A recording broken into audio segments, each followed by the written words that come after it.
Hi everyone, welcome to Clockwise Review.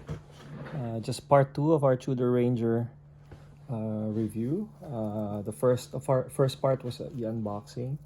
So I'm just gonna go through with you how it first the new Tudor Ranger's reference number. That's 79950 again, 39mm in-house movement MT5402, and as you can see. It's a completely rejuvenated version. The last version of this was the Tudor Heritage Ranger with reference number 79910. That was a 41mm version, and if I remember it right, it came with a band strap and definitely wasn't an integrated bracelet. So yeah, again, in my 2 weeks review, I'm gonna explain again, just like what the other reviewers have said. I love the Oyster bracelet. I know it's not 904 steel. It's a standard 304. But I really like it. It fits very well. As mentioned, the T-fit clasp is really very superior. Okay, now I just like to discuss two things, namely the criticisms being leveled with this watch. They're saying two things, namely the size. It's too big at 39mm. And the second one is the dial, it's boring. So for me, I don't agree with both, simply because first, let's go through with the 2 points. Let's go first with the size. The 39mm is a perfect size for an in-between, the mid-size, as you may, from the 41mm Explorer 1 version and also the 36mm Explorer 1 version. So there is no 39mm anymore. It's discontinued. So it fits right in as an Explorer type watch, as a field watch, a military watch, an adventurer's watch with a size of 39. So it complements Big Brother's 41 and 36mm sizes as a 39. If your wrist suits that size, then you have this. So of course, it's not a Rolex, but hey, it's the same company. And I think Tudor and Rolex are trying to capture that market. And it makes sense. As you can see, it's such a looker too. So that's the sizing. I don't agree that it's too big. And I also don't like I also don't like, and I don't think that 41mm, the previous Tudor Heritage Ranger, which I know a lot of people are a fan of, I don't think that it captures the essence of the original Tudor Oyster Prince Ranger model reference 7995. Now, what's that 7995? What does it look? Now, I'm going to show you how similar this version is, the 2022 version, to the 7995 version. This is the 7995. It came out roughly around 1967. And as you can see, and I'm gonna grab it, it shares the biggest resemblance. I'll just fix it. As you can see, it's perfect. Now, of course, the self-winding is not there, and they've used the Tudor Rose instead of the shield for the 1967 version. Those are the two differences. Other than that, you've got the red 2 with the syringe hand. A good touch for me.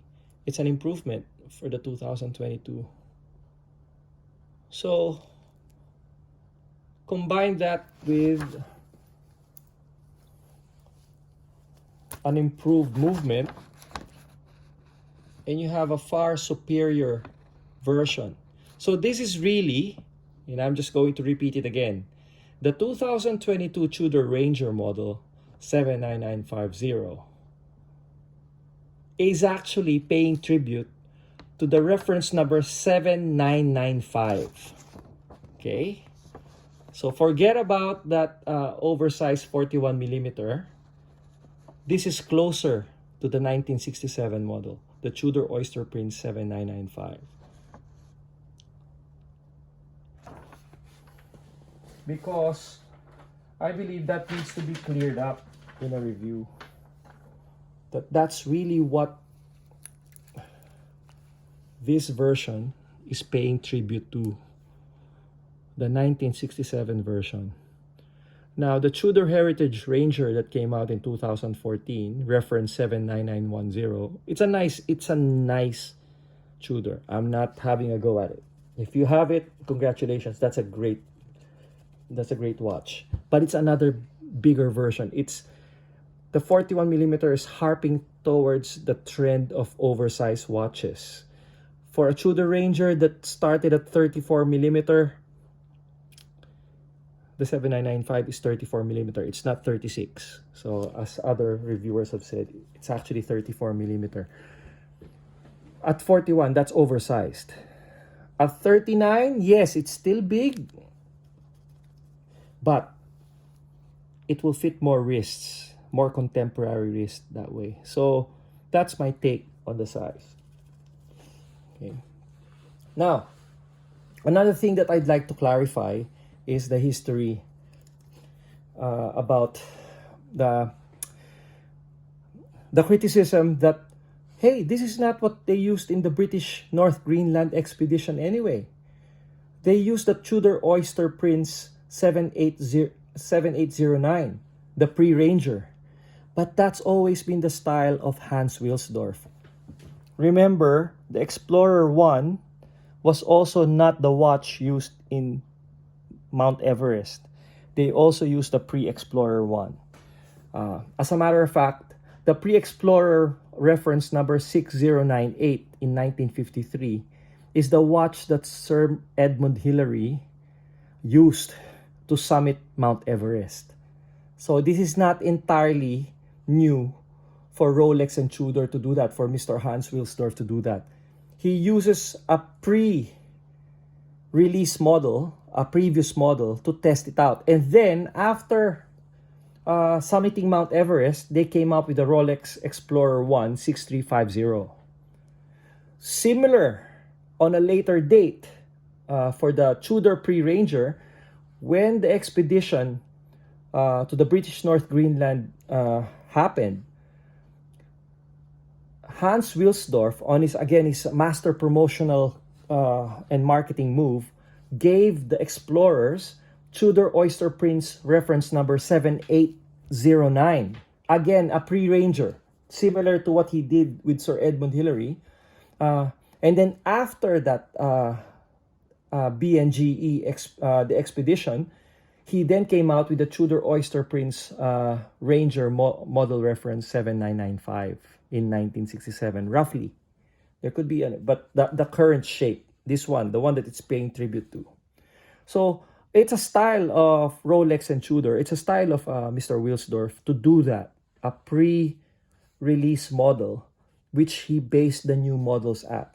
Okay, so again, it's the same with Big Brother Rolex. It's a trademark marketing move.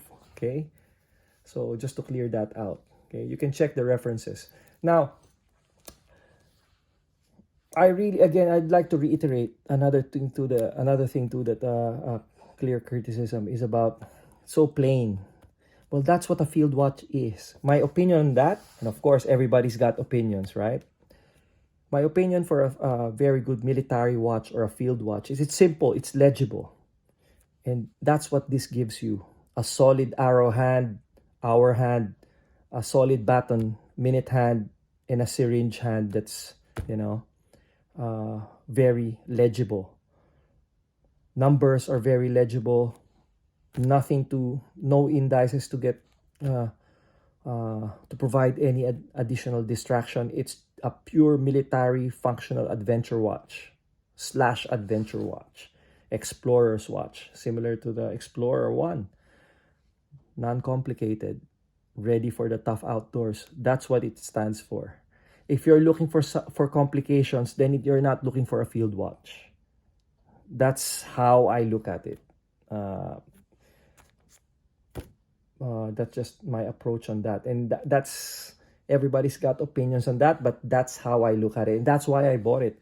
So those people that are it's so boring, it's really not designed for that.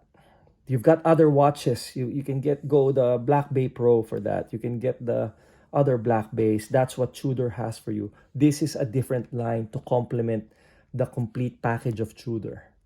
Okay, yeah, that's my take. Now, let's do some wrist checks. Okay, I'm wearing the Rolex Explorer 2, the big brother.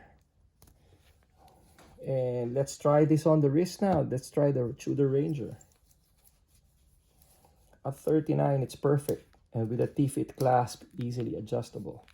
Okay. Yeah. Very nice on the eye. Fits well.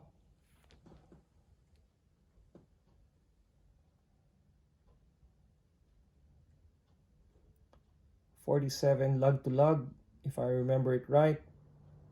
Okay, I'll just wipe it a bit. Yeah.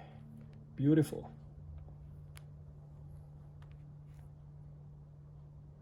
Yeah, so that's it. All right, so yeah, that's it for me on part 2 of this review. Let me just move this. I hope you liked it.